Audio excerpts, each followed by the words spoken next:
to Secret Weapons, and today we're taking a look at the Polyphrase by Vongon. I will be the first to admit that I'm a massive sucker for a smooth workflow and a great presentation. Everything that I have tried from Vongon so far has been phenomenal.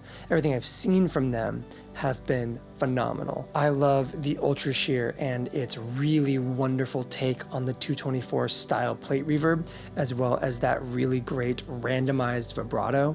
And today we are taking a look at the Polyphrase, the newest offering in the beautiful walnut enclosure line from Vongon. I have no idea if that's the actual name of the line, but like it kind of should be at this point. The Polyphrase is a digital delay unit based on the old Lexicon Prime Time rack delay. And this thing brings a couple of really amazing things to the table. Firstly, and in a really wonderful new offering from Vongon, we have MIDI input over here, allowing you to sync MIDI clock, allowing you to have CC controls over everything on the face, and allowing you to pull up presets, which will come in incredibly handy if you really want to unlock everything that the Polyphrase has to offer. Which I guess begs the question of, what does the Polyphrase have to offer? What does this thing bring to the table? And the answer is a variety of things. You have a 2-channel digital delay, ping pong, left, right, or mono with an effects loop, with sliders here in the middle to control your delay time flexibly within a series of predetermined delay lengths on the right side with this time control. And what that gives you is anything down from about 5 to 85 milliseconds up through 22 full seconds of delay in this thing. And on the right side, or on the left side, your right, my left, you have a repeats control, 110% down to 0. So this thing is essentially set up to be long form, sound on sound, infinite looping in a flexible, beautiful stereo environment. It's really something special. You've got a great modulation control in this thing. You have a really, really strong tone control that goes from completely flat at noon to massively low passed and murky at the low settings, and incredibly bright and chimey and clear and articulate with no low end left in sight, fully clockwise. You have a trigger control over here that can be switched between tap tempo and trigger an infinite to delay loop. That infinite loop will actually close off the input of your feedback loop, allowing whatever you have currently playing back in this pedal to freeze in place and not allowing anything new to enter the buffer, which is really cool. That's especially useful because you do have the ability to kind of set that repeats knob to be infinite, ever evolving, and accepting new information. Or if you're at a happy place, you can kind of save everything as a snapshot and just keep it looping forever while playing other things on top without either degrading your repeats or adding anything new to that buffer. And like I said, you also have a myriad of different delay configurations, dual stereo, ping pong, and mono with external effects loop.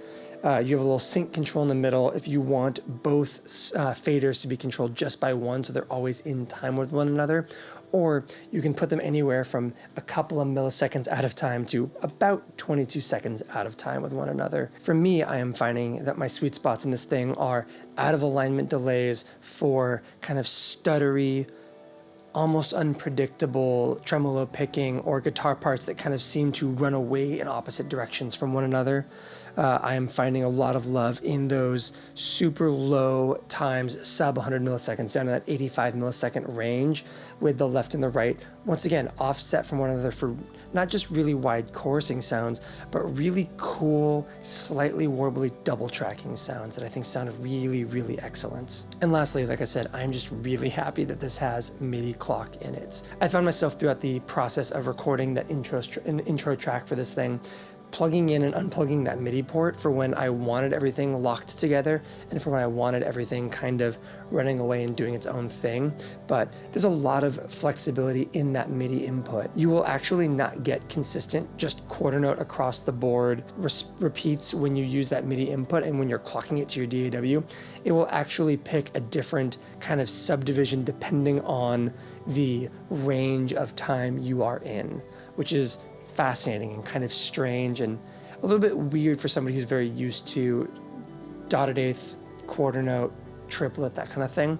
But it does open up a lot of rhythmic possibilities that I wasn't previously thinking of. And I think that helped inform a lot of the writing I did on that intro track. And I'm really happy with how that turned out. So I'm going to credit that to this interesting approach to MIDI clock in the Polyphrase. I think that's about all I have to say on this. Vongon has consistently hit it out of the park with their releases. The Ultrasheer is phenomenal. Like I said, I think it's a truly great take on that Lexicon 224 plate reverb, and continuing that amazing marriage of new engineering with classic looks and classic circuit sounds. Vongon is continuing their streak of being really impressive. So we're going to go to our samples now and really start to just dig into everything that the Polyphrase has to offer.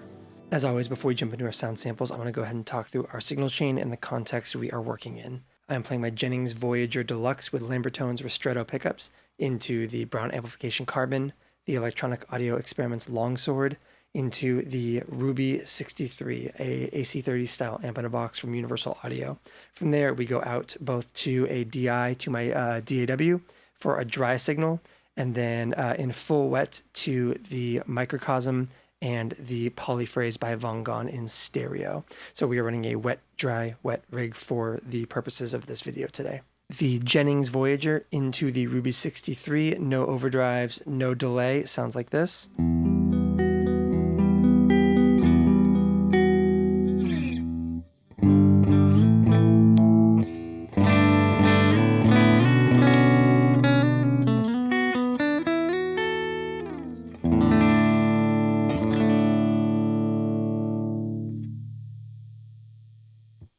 And now let's go ahead and bring in the Polyphrase. We have our tone at noon, our modulation as off as it can go, so minimum and minimum.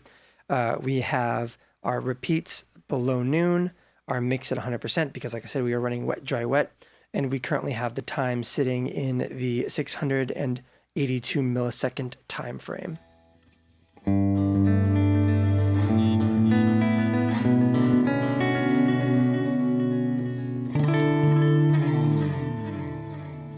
So as you can tell, we have that very kind of like classic vintage digital delay sound going right now. What I want to do as we run through our sound samples is divide this up into kind of like progressively more complicated chunks, starting with very simple parameters and kind of working out from there. We're going to go ahead and start with the repeats and the tone, and then we'll move over to our rate and depth modulation controls. From there, we will kind of expand out into our two faders right here, that sync control, the different echo styles, and the overall time control, and how the time control and the left-right faders interact with one another. So starting off with our repeats, let's take it down to 0%, which is predictably a single repeat.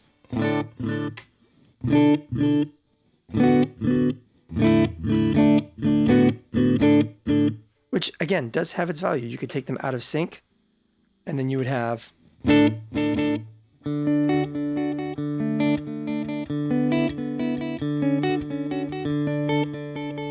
yeah, it's not without its use. A single repeat can be really great, and we'll get into some ways that is actually incredibly useful as we jump down into some of those really close to zero sub 100 millisecond time windows on this thing.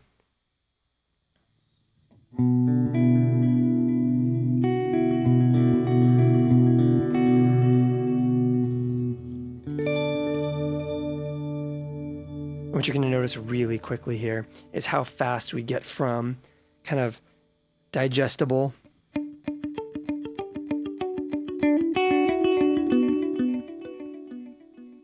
that's a decent amount of decay right there. You take this thing up a little bit more towards noon, and all of a sudden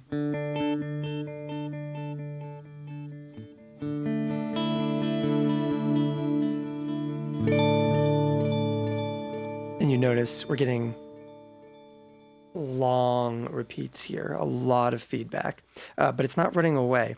And that's because this thing is kind of, I think, at some of its best elements and its most natural element as kind of like a long form sound design tool. It makes a lot of sense that you get a ton of repeats and 22 millisecond or 22 actual seconds of delay in the same device.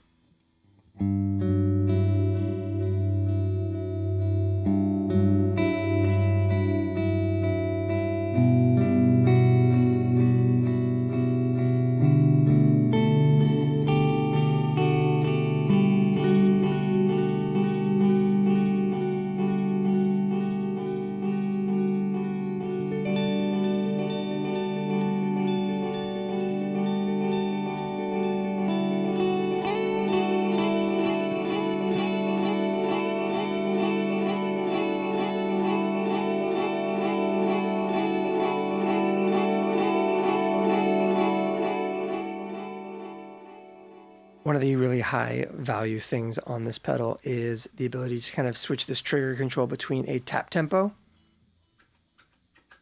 and an infinite control.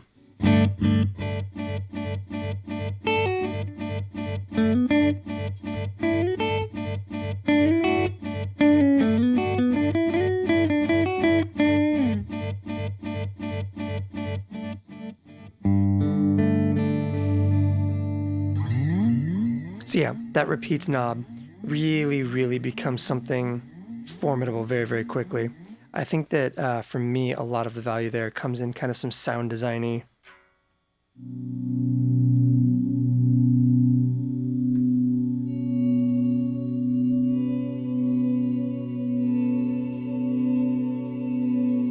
There's kind of like volume swell style things, especially as you take them out of sync with one another.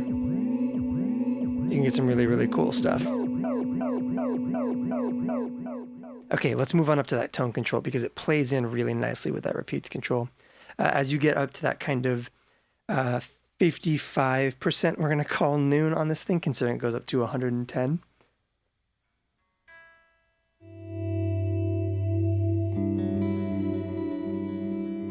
At noon, you have kind of your most well-rounded repeat.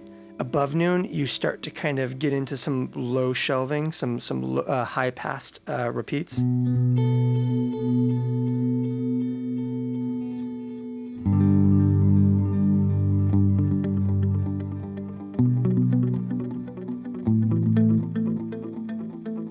the more you roll that up, obviously, the more quickly it filters out.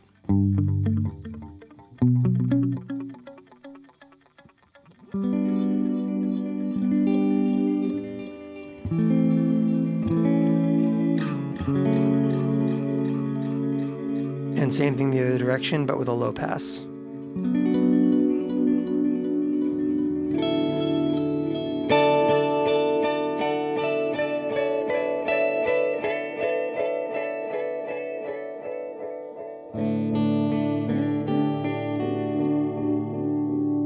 Which I find to be very useful as you kind of like roll that repeats knob up into that infinite territory.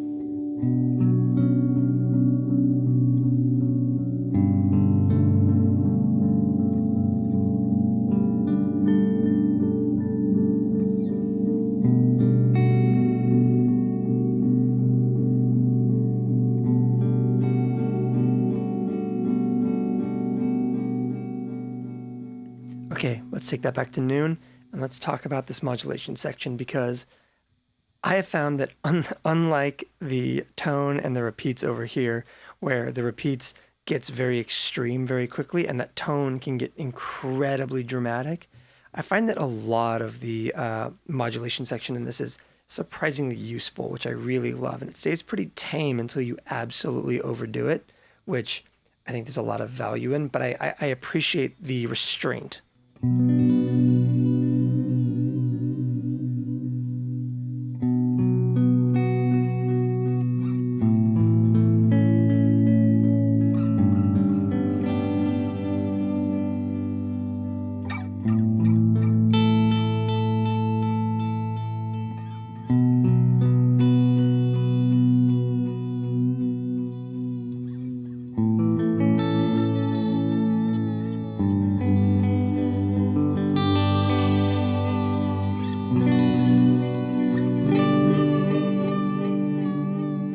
So obviously you can get really extreme, but I find there to be a lot of incredibly good and useful things in the middle.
Yeah, I think it's great. I think it's very subtle. It plays really nicely with kind of the other pieces of this puzzle right here.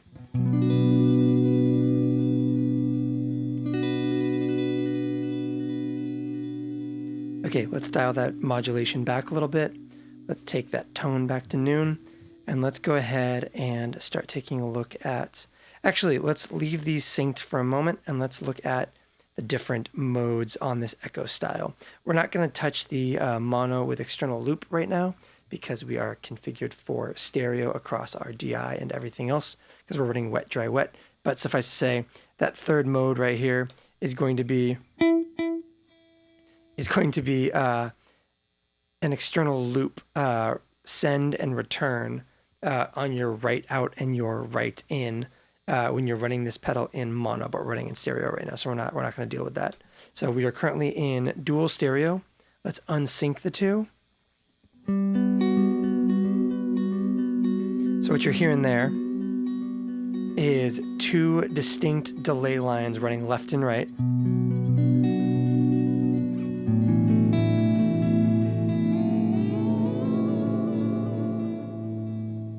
And they are set between this time control and their respective faders.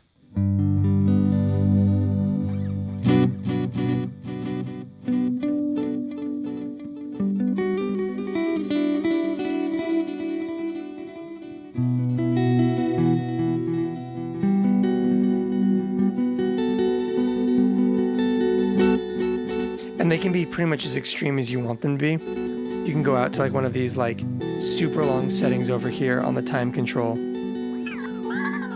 Set one ridiculously close and leave the other one way far out and like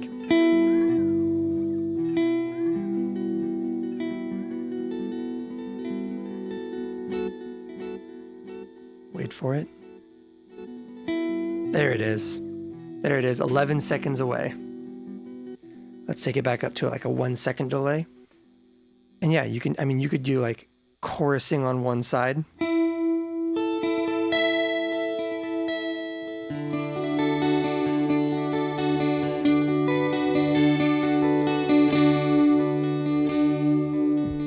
The flexibility between the two is really fascinating.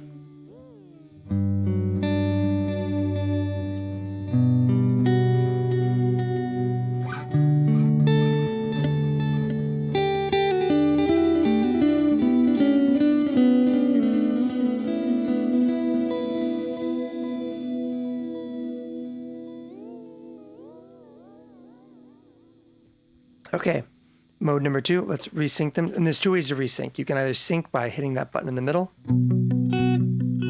in which case right fader does nothing, and left fader really like runs the show.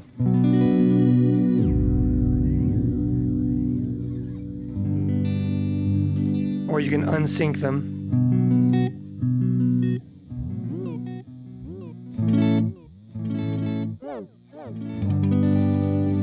And by having this set to tap tempo and tapping at a tempo, you will automatically resync.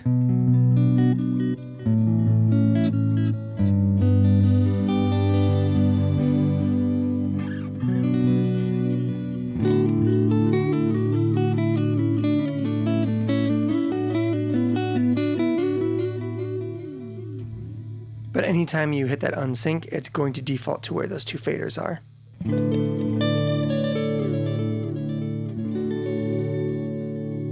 Again, this is the kind of thing that I find super valuable in that sound design application here.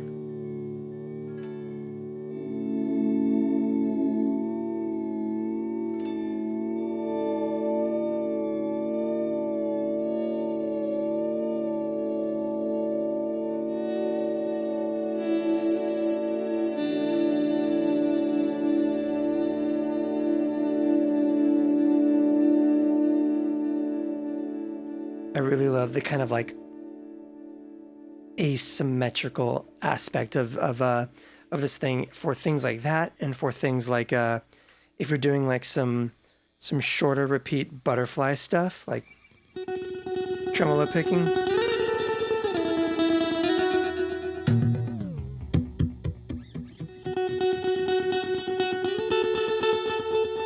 I love going out of sync, setting one of them a little bit quicker.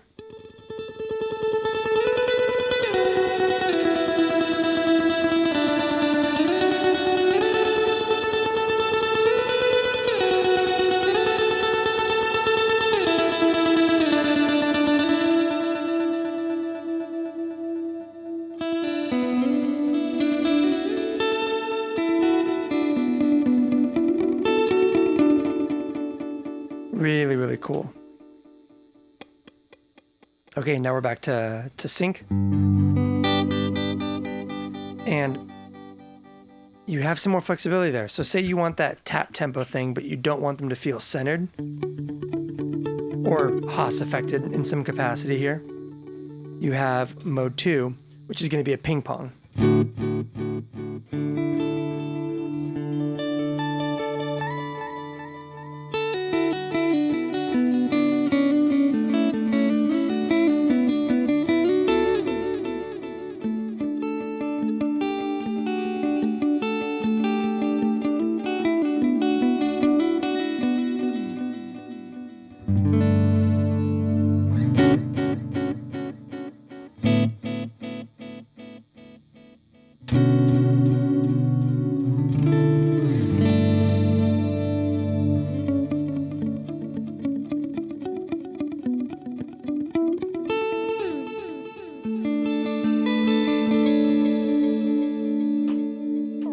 And you can get some cool textures by taking that ping pong out of sync.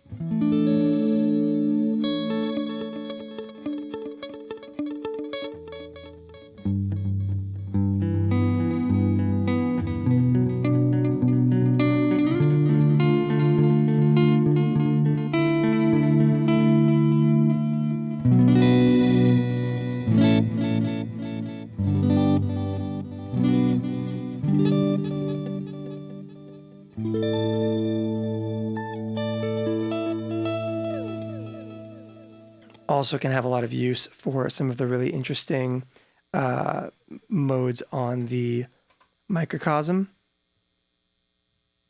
Let's go ahead and pull up something like the glide, which is one of my favorite weird, underrated modes.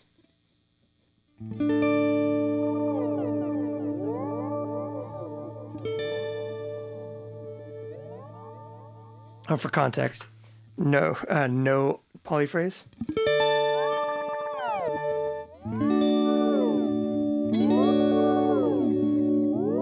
That's all well and good, but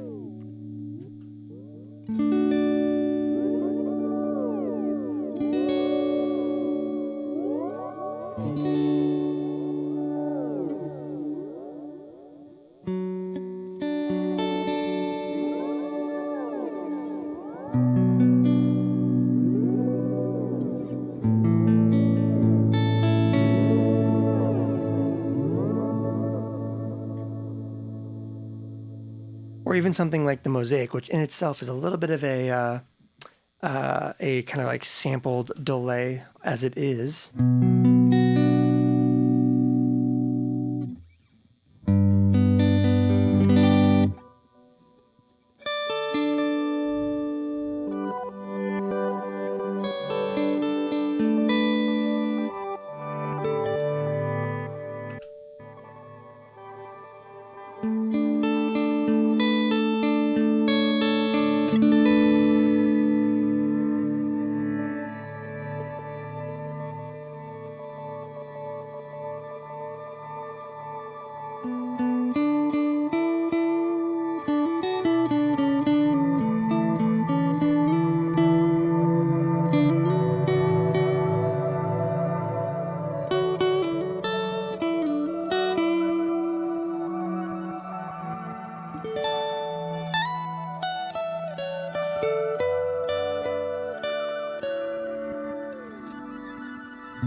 Again, the difference.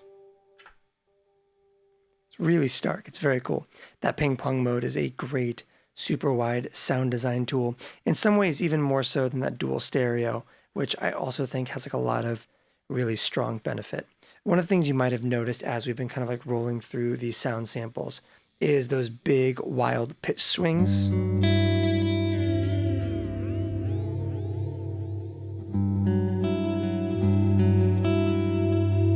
But what's worth pointing out,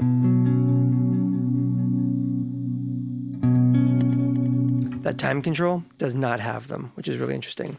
Let's take it back to sync. Let's go back to dual stereo.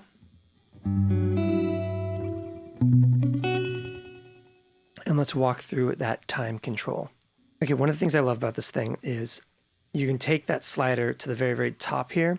And what that represents is the top of the window you are currently in. Anything from 85 milliseconds all the way up to 22 full seconds on the Polyphrase. However, that minimum setting is not the bottom of that window. The minimum setting is almost the bottom of everything, adjusted slightly. So down here at 85 milliseconds, the bottom of that is this. Almost comb filtery. I think it's about 5 milliseconds. And if you take it all the way up to that 22 seconds, you are now in kind of, I don't know, about 50 milliseconds. What's the top of 85 sound like? Okay, so you're at about 130. Yeah, right about there. Yeah, so the bottom of this stays incredibly short, which gives you a ton of flexibility no matter where you are in that time range, which is really cool. But one of the things that makes this thing so potent is you can start down here at that 85 milliseconds and get these great chorusing sounds.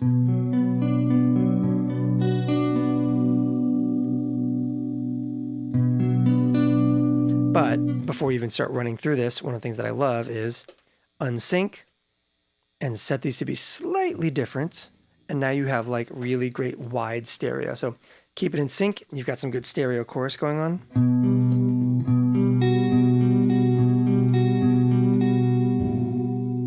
Unsync them.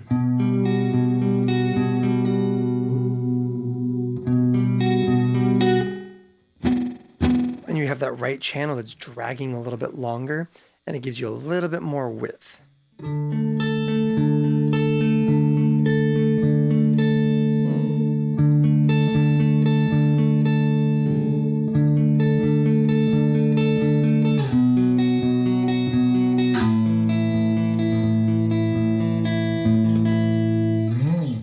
Let's resync those. And like I said, one of the really interesting things about the Polyphrase is the way in which the time control doesn't do the pitch shifting thing like the delay does on the sliders. You don't get that when you make these jumps. But what you do is change the buffer size, which has really fascinating impacts on the way your repeats and the way that kind of like the audio held in the buffer in the feedback loop of the Polyphrase reacts.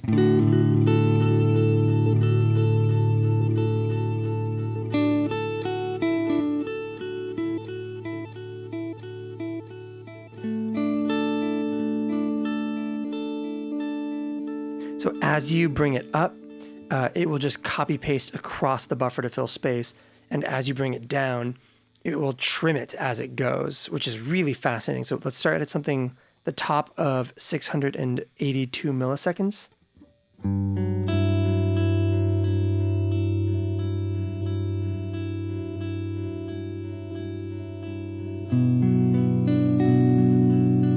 So you're hearing, because these are doubles across the board, every single increment is a double of the previous one. It's just copy pasting the entirety of this this buffer size and doubling it over here versus cutting it in half as you bring it back down. So you hear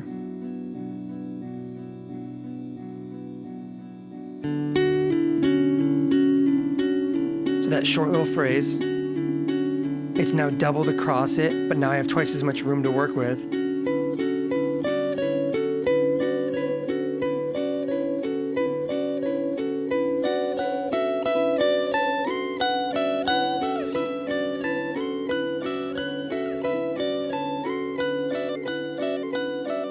And then that one gets quartered as I go back down here.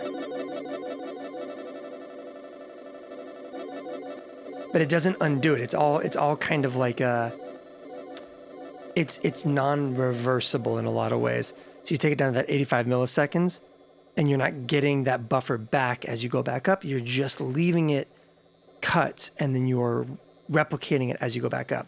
So which, if you use this thing as a infinite looper kind of thing, let's clear that buffer really quick. Let's go to that 1.3 seconds, see how much room we have to work with.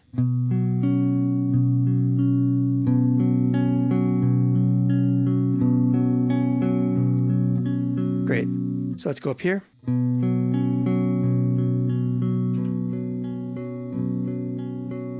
We've now locked that in our buffer. Now it's running twice as long.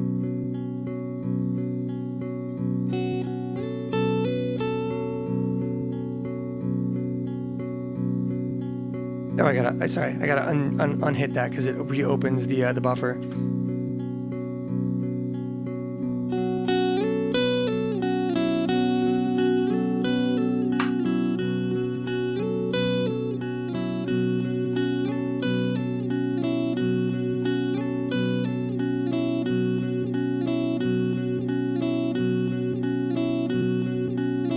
And see, even though we go back up to that 2.7 seconds, because we cut it in half with that 1.3, it stays cut, even in this infinite mode. But now I can open that back up.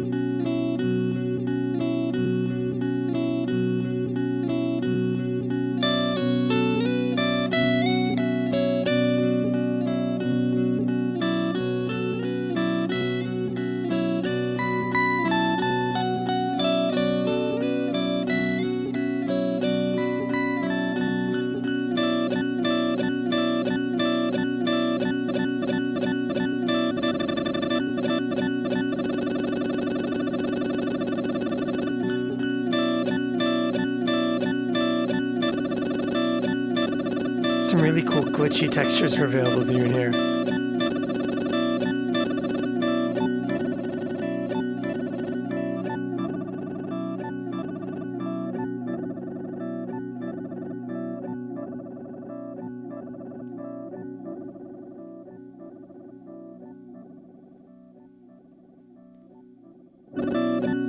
Here's one of the interesting things. As you turn that buffer up, it needs to kind of like work itself out with that repeats control. And sometimes the only way to do that is to really just kind of like hard reset it in some way. The repeats control, letting that buffer play out, that kind of thing. It's one of the quirks of the pedal, but it's a fair trade in response for having access to things like this bizarre 22-second looper and everything.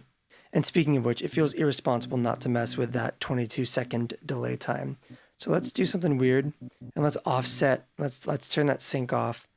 Let's leave it on dual stereo and let's just kind of like do a little bit of sound design with that. We'll leave the microcosm out of it for now.